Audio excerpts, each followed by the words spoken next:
Student, good morning. Welcome to my YouTube channel Uttam classes में। तो क्या कभी आपने सोचा है ऐसा कि NaCl, सिंपल सा बात, कभी आपने सोचा है कि NaCl ये कैसे कंपाउंड बन जाता है? Na एक अलग एलिमेंट है, Cl एक अलग एलिमेंट है, कैसे कंपाउंड बन जाता है? ठीक है, Na2SO4 ये कैसे कंपाउंड बन जाता है? तो यही आज हमें समझना है अपने इस वीडियो में। ठीक है, तो चलिए मैं आपको बताता हूं क्या होता है जब ये दोनों कंबाइंड हो जाते हैं। क्या होता है कि लोग जो दो एलिमेंट्स हैं, दो मेटल्स हैं, दो नॉन मेटल्स हैं, मेटल और नॉन मेटल है, कैसे कंबाइंड कर जाता है। तो चलते हैं अपने इस क्वेश्चन का जवाब ढूंढते हैं। NaCl और बहुत सा ऐसा जो कंपाउंड है कैसे बनता है। तो सबसे पहले हमें जानना है कि कंपाउंड बनता कैसे है। तो इसके लिए आपको जानना पड़ेगा how do metal react, how do metal and non metal react. ठीक है ना, मेटल और नॉन मेटल रिएक्ट कैसे करते हैं। तो देखिए, मेटल और नॉन मेटल रिएक्ट करने के लिए सबसे इंपॉर्टेंट चीज जो है वो हमें जानना है केमिकल बॉन्डिंग के बारे में। ठीक है, किसके बारे में? Chemical bonding. तो देखिए स्टूडेंट, इसी को समझना है मेन रूप से। What is chemical bonding, what is chemical bound. तो केमिकल बॉन्डिंग सिंपल सा बात है, ठीक है ना, कि एक बॉन्डिंग का मतलब होता है बॉन्ड करना, बांधना। कोई भी मेटल किसी नॉन मेटल के साथ रिएक्ट तब करेगा ना जब केमिकल बॉन्डिंग होगा, मतलब उनके बीच बंधन होगा। अगर उनके बीच बंधन नहीं होता है, बॉन्डिंग नहीं होता है, तो वो एक दूसरे के साथ कंपाउंड नहीं बना सकते। तो मैं आपको बताता हूं कि बॉन्ड होता क्या है। अगर आपको बॉन्ड समझना है तो वो सिंपल से बोल सकते हैं, अगर बॉन्ड के बारे में, तो it is force which link, it is force which link, ठीक है ना, two atoms of molecule, of molecules. Simple भाषा में सबसे पहले हम बॉन्ड आपको बता रहे हैं। और बॉन्ड क्यों बता रहे हैं? क्योंकि हमें जानना है कि मेटल और नॉन मेटल कैसे रिएक्ट करते हैं, दो नॉन मेटल कैसे कंबाइन हो जाते हैं, तो उसके लिए बॉन्डिंग जानना है। तो it is the force, bond होता क्या है? टू एटम्स मॉलिक्यूल्स जो होता है, लिंक होता है, एक फोर्स लगता है, दैट इज बॉन्ड। ठीक है ना, तो इसी बॉन्ड को जानना है। तो अब सिंपल सा बात, क्वेश्चन ये उठता है ना कि चलिए ठीक है, बॉन्ड तो हम समझ गए, ओके, पर ये बॉन्डिंग होता क्यों है? ठीक है ना, ये बॉन्डिंग होता क्यों है, मैं बाद में आपको बताऊंगा बॉन्डिंग कितना टाइप का होता है, बॉन्ड होता क्यों है। तो देखिए, इस वीडियो में मैं आपको ना बहुत ही सिंपल ढंग से बताने वाला हूं, क्योंकि ये 10th क्लास का बहुत ही इंपॉर्टेंट टॉपिक भी है। तो सबसे पहली बात है कि बॉन्डिंग जो होता है ना, वो हर कोई स्टेबल होना चाहता है, हर कोई स्टेबल होना चाहता है। तो जब आप केमिस्ट्री में चलते हैं ना, तो केमिस्ट्री में भी जो एलिमेंट्स हैं, खासकर जो मेटल और नॉन मेटल है, वो भी अस्टेबल होना चाहता है। ठीक है ना, स्थिर हो जाना चाहता है। अगर आप ही बताइए, सोडियम है, ठीक है ना, सोडियम, आपको पता है कि सोडियम का 281 होता है इलेक्ट्रॉनिक कन्फिग्रेशन। और अगर इसका इलेक्ट्रॉनिक कन्फिग्रेशन 281 है, इट मीन्स ये जो है, इसको एक एलिमेंट, इसका मतलब एक इलेक्ट्रॉन ज्यादा है, तो ये अस्टेबल नहीं है, ये अनस्टेबल है। क्या है ये? अनस्टेबल है ये। और अगर इसको अस्टेबल करना है, अगर इसको अस्टेबल करना है, तो ये एक इलेक्ट्रॉन को ये क्या करता है, किसी को दे देता है, या देना चाहिए इसको, तभी ना ये स्टेबल। अब आप बोलिए कि सर ये स्टेबल कैसे होगा, तो मैं एक बात और आपको बताता हूं इसमें। अस्टेबल का मतलब होता है कि किसी भी मेटल या नॉन मेटल को उसका वो इलेक्ट्रॉनिक कन्फिग्रेशन मिल जाए जिसमें कि उसका पूरा का पूरा इलेक्ट्रॉन कंप्लीट हो। ठीक है ना, फिर बात देखिए, यहां पर से मैं चेंज करता हूं। पहले मैं आपको स्टेबल के बारे में बताता हूं। ठीक है, अस्टेबल इट मीन्स, आप हीलियम देखते हैं, ठीक है ना, नियॉन देखते हैं, आर्गन देखते हैं, इनका जो आउटर मोस्ट सेल होता है ना, देखिए कंप्लीट होता है, ये अपना ऑक्टेट पूरा करके बैठे होते हैं, तो ये अस्टेबल कहलाते हैं। इनका जो इलेक्ट्रॉनिक कन्फिग्रेशन होता है वो स्टेबल होता है। इनके पास ना एक इलेक्ट्रॉन ज्यादा होता है और ना ही एक इलेक्ट्रॉन कम होता है, तो इस कारण से ये स्टेबल है। तो इनके इलेक्ट्रॉनिक कन्फिग्रेशन को हर कोई प्राप्त करना चाहता है, चाहे वो सोडियम हो, चाहे वो क्लोरीन हो, चाहे वो मैग्नीशियम हो, एल्यूमिनियम, कोई भी क्या करना चाहता है, स्टेबल होना चाहता है। और अगर उसको स्टेबल होना है तो he has to be acquire the electronic configuration of, किसका इलेक्ट्रॉनिक कन्फिग्रेशन चाहिए, ये जितने भी नोबेल गैस हैं इनका इलेक्ट्रॉनिक कन्फिग्रेशन चाहिए। अगर ये नोबेल गैस का इलेक्ट्रॉनिक कन्फिग्रेशन कोई भी ले लेता है तो वो क्या करेगा, वो स्टेबल हो जाएगा। और मेटल और नॉन मेटल अगर रिएक्ट करते हैं या दो नॉन मेटल रिएक्ट करते हैं तो वो भी स्टेबल होना चाहते हैं। तो चलिए देखते हैं कि अब ये बात तो आपको समझ में आ गया होगा। अब मैं आपको बताता हूं। तो देखिए क्या होता है ना कि जैसे हमें बनाना है NaCl, ठीक है, तो NaCl, Na मैंने यहां लिख दिया, Cl मैंने यहां लिख दिया, ठीक है। तो NaCl, अब इसके आउटर मोस्ट सेल में एक इलेक्ट्रॉन होता है, क्योंकि इसका होता है कितना है 281, ये आउटर मोस्ट सेल में एक इलेक्ट्रॉन, और इसके आउटर मोस्ट सेल में 7 इलेक्ट्रॉन होता है। 1, आप जैसे भी कर सकते हैं इस तरह से। तो देखिए अगर इसका एक इलेक्ट्रॉन इसको ज्यादा हो रहा है, ये अनस्टेबल है, ठीक है ना, ये अभी अनस्टेबल है। अगर ये एक इलेक्ट्रॉन इसको दे देता है ना, अगर ये एक इलेक्ट्रॉन इसको दे देता है तो ये हो जाता है अस्टेबल। क्या हो जाता है, ये अस्टेबल। और इसको अगर एक इलेक्ट्रॉन और मिल जाता है, इसका ये इलेक्ट्रॉन, तो इसका भी अपना ऑक्टेट पूरा हो जाता है। यहाँ पे 7 इलेक्ट्रॉन है, 8 इलेक्ट्रॉन, तो इसको मिल जाएगा इलेक्ट्रॉनिक कन्फिग्रेशन ऑर्गन का, स्टेबल हो जाएगा। और इसको मिल जाएगा, ये अगर एक इलेक्ट्रॉन हट जाएगा तो ये नियॉन का हो जाएगा। ओके, ये नियॉन का हो जाएगा ना 10 कंप्लीट, और ये हो जाएगा ऑर्गन का। तो इस तरह से क्या होता है, बॉन्डिंग क्रिएट होता है, ठीक है ना, दोनों के बीच बॉन्डिंग होता है। तो यहां था जो मैंने समझाने की कोशिश किया कि बॉन्डिंग होता क्या है, ठीक है ना। अब मैं आपको बताऊंगा कि जब बॉन्डिंग होता है तब क्या होता है। तो इनर्टनेस मतलब हर मेटल या नॉन मेटल, ये मेटल है, ये नॉन मेटल है, इनर्टनेस का कन्फिग्रेशन प्राप्त करना चाहते हैं। और कैसे करते हैं मैंने आपको बताया, ये इसको दे देता है। 2 तरह का होते हैं, मैं आपको जब बॉन्डिंग बताऊंगा 2 तरह का। एक होता है कि केमिकल बॉन्डिंग भी, मतलब आयनिक बॉन्ड, और एक होता है कोवैलेंट बॉन्ड। आयनिक बॉन्ड में इलेक्ट्रॉन का ट्रांसफर होता है और कोवैलेंट बॉन्ड में शेयरिंग होता है। तो मैं अभी आपको एग्जांपल के साथ बताऊंगा। पहले ये देखिए किस तरह से ये हुआ जो। तो चलिए ये आपको समझ में आ गया, ठीक है ना। मैं आपको बताऊं तो केमिकल, तो आपको अगर क्वेश्चन ये पूछा जाएगा कि क्यों बॉन्डिंग होता है, तो केमिकल बॉन्डिंग का कारण क्या है, तो केमिकल बॉन्डिंग का सिंपल सा कारण है कि they have to be stable, ठीक है ना। This 2 elements have to be stable, और for stabilizing himself they acquired the electronic configuration of inert gas. okay? तो देखिए अब मैं आपको यहां पर बताता हूं आयन, ठीक है ना। आयन के बाद मैं आपको बॉन्ड बताऊंगा, ठीक है ना। आयन क्या होता है, तो देखिए आयन सिंपल सा होता है, बोल सकते हैं पॉजिटिवली और नेगेटिवली चार्ज पार्टिकल्स। चार्ज, जो भी पॉजिटिवली और नेगेटिवली चार्ज पार्टिकल्स होते हैं उसको क्या बोलेंगे, आयन बोलेंगे, ठीक है ना। तो आयन 2 टाइप का होता है, एक को बोलते हैं पॉजिटिव आयन, और एक को बोलते हैं क्या, नेगेटिव आयन, ठीक है ना। अब पॉजिटिव आयन और नेगेटिव आयन क्या है, आपको देखिए मैं एग्जांपल से बताता हूं, एग्जाम्पल को समझिएगा, ठीक है ना। आयन आपको समझ में आ गया। जैसे देखिए मैंने यहाँ पर NaCl का लिया, चलिए एक और लेते हैं,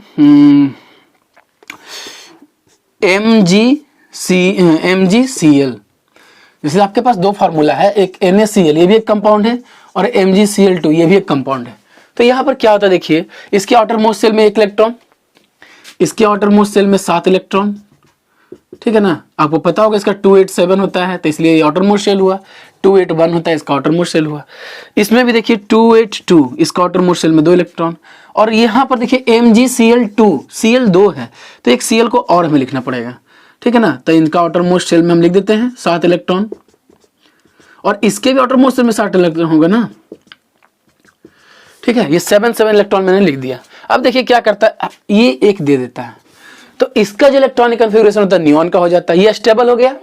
इसका जो होता है ऑर्गन का होता है, ये भी स्टेबल हो गया। तो इस तरह से क्या बना देता है, NaCl, ठीक है। ये क्या बना देगा, NaCl। उसके बाद देखिए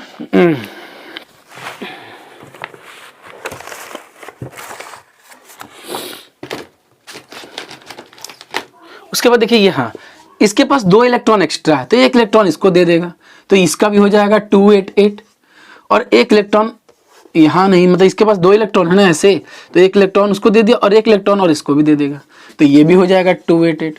तो इस तरह से केमिकल बॉन्डिंग भी हो गया।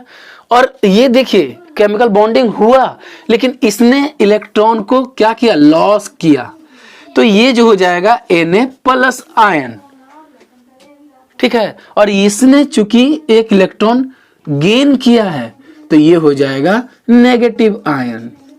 ओके, कोई प्रॉब्लम नहीं। देखिए फिर देखिए यहां पर भी इसने इलेक्ट्रॉन को क्या किया है, लॉस किया है, तो ये हो जाएगा पॉजिटिव Mg2+, क्योंकि 2 इलेक्ट्रॉन दिया है ना, तो 2+, और ये यहां पर क्या है, इसने गेन किया है, ठीक है ना। तो इस तरह से हम समझते हैं कि कैसे इलेक्ट्रॉन को ट्रांसफर होता है, और ट्रांसफर में भी लॉस कौन करता है और गेन कौन करता है, ठीक है। और एक एग्जांपल आपको मैं बताता हूं।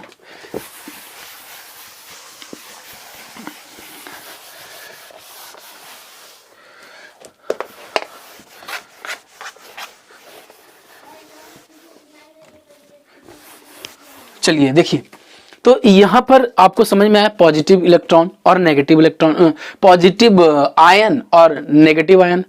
अब मैं आपको बताता हूं कि एक दो एग्जांपल देकर, जैसे देखिए AlCl3, आपको पता है कि AlCl3 भी एक कंपाउंड है, ठीक है ना। अब किसी का क्वेश्चन होगा किन्हीं भी बच्चे का कि AlCl3 में कैसे होता है, तो देखिए यहाँ पर एक मिनट,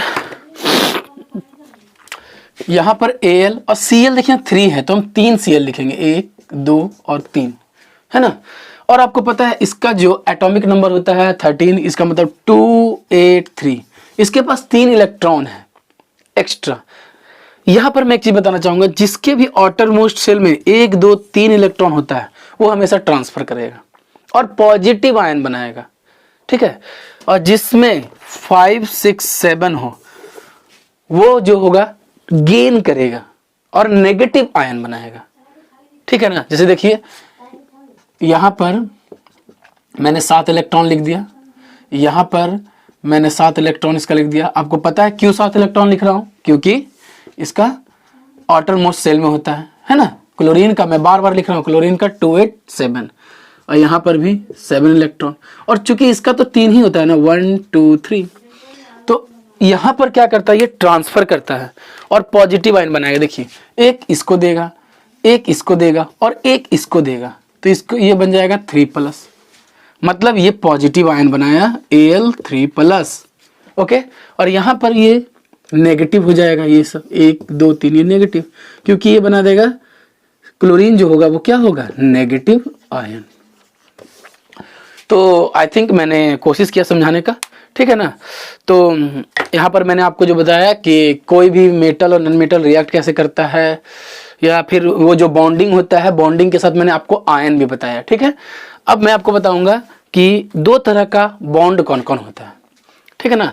2 तरह का बॉन्ड के बारे में तो बहुत ही सिंपल है, आप ध्यान से देखिएगा 2 तरह का बॉन्ड कौन कौन होता है। तो मैंने आपको पहले तो बॉन्डिंग बताया था, बॉन्डिंग। तो बॉन्ड देखिए 2 टाइप का होता है, ठीक है ना। एक को कहते हैं आयोनिक बॉन्ड, क्या बोलते हैं, और एक को बोलते हैं कोवैलेंट बॉन्ड, ठीक है ना। आयनिक बॉन्ड और कोवैलेंट बॉन्ड। तो आयनिक बॉन्ड और कोवैलेंट बॉन्ड होता क्या है, तो सिंपल सा बात, मैं इसके बारे में सिंपल बताऊंगा। इसमें ट्रांसफर होता है, ठीक है ना, और इसमें शेयरिंग होता है। अब आप बोलिएगा ट्रांसफर शेयरिंग इसका क्या मतलब है, मतलब जब जब एक कंपाउंड बनता है, तो अगर उसमें इलेक्ट्रॉन का शेयर हो, सॉरी ट्रांसफर हो, और ट्रांसफर में भी दो चीज होगा, चाहे तो वो लॉस करेगा या गेन करेगा। अगर ये दोनों हो तो आयनिक बॉन्ड बनाएगा, और अगर शेयर हो, शेयर का मतलब तू भी मुझे दे दे मैं भी तुझको देता हूँ, दोनों मिलकर बनाते हैं। इसमें है कि एक दूसरे को किसी को दे देता है ना, और उसका इलेक्ट्रॉन खत्म हो जाता है, लेकिन इसमें है कि इलेक्ट्रॉन मैं भी तुमको थोड़ा सा और तू भी थोड़ा, मतलब इस तरह से बनता है जिससे क्या होता है, ये शेयरिंग करते हैं, ठीक है ना। तो अगर याद रखिएगा यहाँ पर मैं एक चीज, अगर मेटल और नन मेटल ये दोनों हों तो हमेशा ये आयनिक बॉन्ड बनाएंगे। क्या बनाएंगे? जैसे कि अभी आपने देखा था Na एक मेटल है, Cl एक नन मेटल है, तो ये आयनिक बॉन्ड बनाएगा, ट्रांसफर होगा इसमें। लेकिन अगर एक नन मेटल हो, क्या हो, नन मेटल, और उसके साथ एक नन ही मेटल हो, नन मेटल, तो वो हमेशा क्या, जैसे Cl ये दोनों मिलकर Cl2 बनाता है, ठीक है ना। H2O ये दोनों मिलकर क्या बनाता है, मतलब H2O यहाँ भी क्या बनेगा, शेयरिंग बनेगा। O2 शेयरिंग बनेगा। यहाँ पर MgCl2 AlCl3 ये सब क्या बनाएगा। तो ये था आपका आयनिक बॉन्ड, ये है आपका कोवैलेंट बॉन्ड, ठीक है। मैं एग्जांपल देकर आपको बताता हूँ आयनिक बॉन्ड और कोवैलेंट बॉन्ड को बहुत अच्छे तरह से। इतना आपको समझ में आ गया होगा। चलिए देखिए,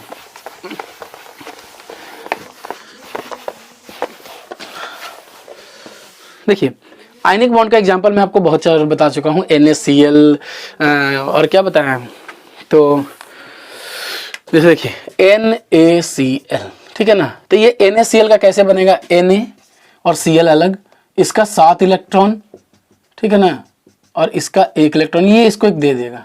तो यहाँ पर इसने लॉस किया, यहाँ पर इसने गेन किया, और ये बना दिया NaCl। यहाँ पर क्या बना दिया, NaCl। तो ये बन गया, यहाँ पर तो ये कंपाउंड बना, लेकिन कौन सा कंपाउंड बना, क्योंकि इसमें आयनिक बॉन्ड बना इसलिए आयनिक कंपाउंड होगा। MgCl2, ठीक है।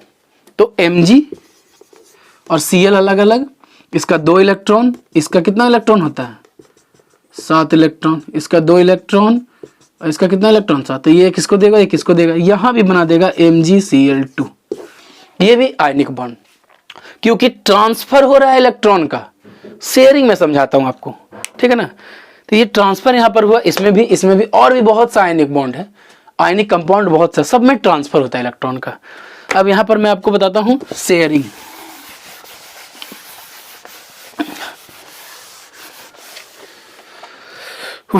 देखिए sharing it means covalent bond, ठीक है। Sharing it means covalent bond. Covalent bond कैसे बनाएगा, हम एक एग्जांपल लेते हैं Cl2, और एग्जांपल ले लेंगे H2O, ठीक है। तो देखिए यहाँ पर क्या होता है कि Cl और Cl, तो चूंकि 2 लिखे हैं ना, तो यहाँ पर Cl2 लिखते हैं। तो इसमें आउटर मोस्ट शेल में 7 इलेक्ट्रॉन, आउटर मोस्ट शेल का बहुत इंपॉर्टेंस है, ठीक है ना, क्योंकि वो अनस्टेबल होता है, उसको कंप्लीट करना होता है अपना ऑक्टेट। देखिए अब यहाँ पर क्या होगा, मैं आपको दिखाता हूँ, इसका शेयरिंग हूँ, इसमें अगर 1 इलेक्ट्रॉन इसको ये दे देता है ना, तो इसके पास 6 बच जाता है, इसका तो 8 पूरा हो जाए, इसका 6, और ये इलेक्ट्रॉनिक कन्फिग्रेशन को कंप्लीट नहीं कर पाएगा ऑक्टेट। इसके लिए क्या करता है ना, 1 इलेक्ट्रॉन इसका ले लेता है, और सेम टाइम पे ये भी, और ये दोनों क्या बना देते हैं, एक बॉन्ड बनाते हैं, जिसको बोलते हैं क्या, देखिए यहाँ पर शेयरिंग हुआ ना कि ट्रांसफर हुआ। H2O के बारे में जानते हैं कि यहाँ पर कोवैलेंट कंपाउंड कैसे बनता है। तो चलिए देखिए, मैंने H लिखा, चूंकि यहाँ H2 है तो 2H लिखेंगे, ऑक्सीजन यहाँ पर लिखेंगे बीच में, ठीक है ना। और ऑक्सीजन का आपको पता है कि एटॉमिक शेल में कितने इलेक्ट्रॉन होते हैं, तो ऑक्सीजन का एटॉमिक नंबर होता है 8, तो 2 और 6, तो 6 इसमें आउटर मोस्ट शेल में होते हैं, ओके। तो देखिए यहाँ पर इसका 6 इस तरह से कर दीजिए, 2 2 4 और 1 इधर कर दीजिए, और हाइड्रोजन का होता है 1 आउटर मोस्ट शेल में। अब इसको क्या करेंगे, तो हम को देखते हैं शेयर करके, तो हाइड्रोजन को आपको 2 ही देना पड़ेगा, इसे अपना डुप्लीकेट पूरा कर लिया, यहाँ पर हाइड्रोजन को भी 2 अपना डुप्लीकेट पूरा कर लिया, शेयरिंग हो रहा है, और सेम टाइम में ये भी इससे ले लेगा, ठीक है ना, सॉरी यहाँ पर 1, ठीक है, और इसका अपना H2O बन गया, complete. This is the covalent compound, ठीक है।